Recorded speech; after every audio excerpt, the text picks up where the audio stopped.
Welcome back, everyone, to another Vocab Deep Dive. Now, in this explainer, we're doing things a little differently. We're not just, pulling high-level vocabulary from newspapers like The Hindu and blindly translating it. No way. Instead, we're going to explore these words like they're stories. We'll dig right into their past, figure out their moods, and see exactly how they live and breathe in our modern world. But first, let me ask you a quick question. Has it ever happened to you that you've traveled to this breathtaking, beautiful hill station for a vacation, and when the time finally comes to pack your bags, your heart just kind of whispers, man, let's just stay here for a couple more days. I mean, what is the rush to go back to that noisy, crowded city? Or let's flip it entirely.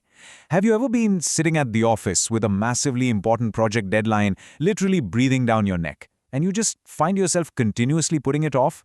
Well, in both of these wildly different situations, there's actually one common thread, and that is the act of deliberately staying in one place or purposefully delaying an action.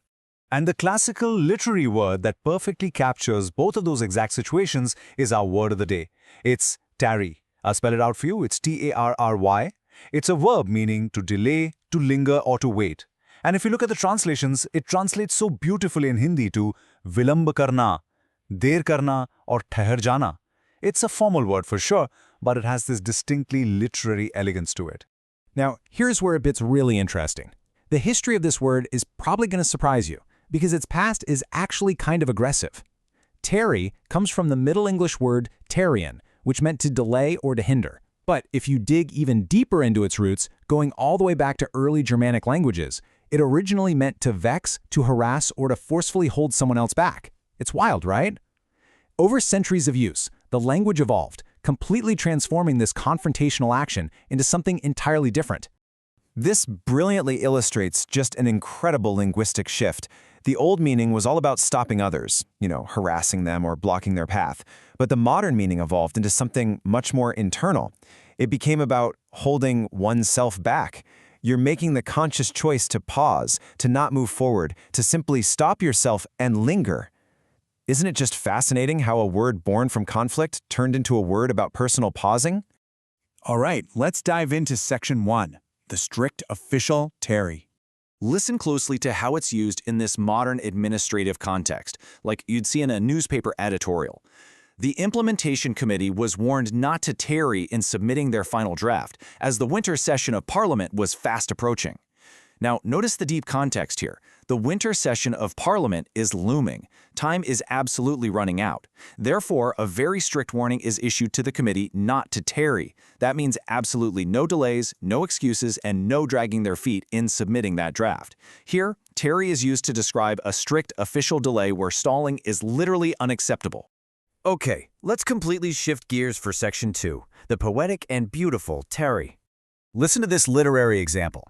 He decided to tarry in the mountains for a few more days before returning to the noisy city. Do you feel the difference in the vibe here? There's no strict warning, no impending deadline. Here, the word means he consciously decided to linger, to embrace the peace of the mountains, and to simply hold himself back from returning to the chaos of the noisy city. It's just one single word, but wow, it has the power to evoke such vastly different human emotions. So the absolutely crucial point here is expanding our vocabulary arsenal so we know exactly which word to use and when. Take a look at the screen and let's review a few close synonyms for tarry: linger, dawdle, delay, loiter, and procrastinate. Notice the slight differences in flavor here, right? Linger carries that loving, reluctant pause, like enjoying the mountain air. Meanwhile, procrastinate is that lazy, avoidant delay, kind of like putting off that stressful office project. Now let's completely flip the script and look at the antonyms. These exact opposites are all about pure speed and urgency. Hasten, hurry, rush, expedite, and accelerate. Expedite, in particular, is an incredibly strong, formal alternative when you need to speed up a process rather than delay it.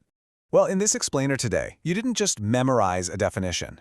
You explored two completely different faces of the word tarry: the strict official delay and the beautiful poetic pause. If you want to make sure your English communication stands out from the ordinary, and you want to keep getting these deeper, story-driven insights, be sure to like this explainer, subscribe to the channel, and turn on that notification bell.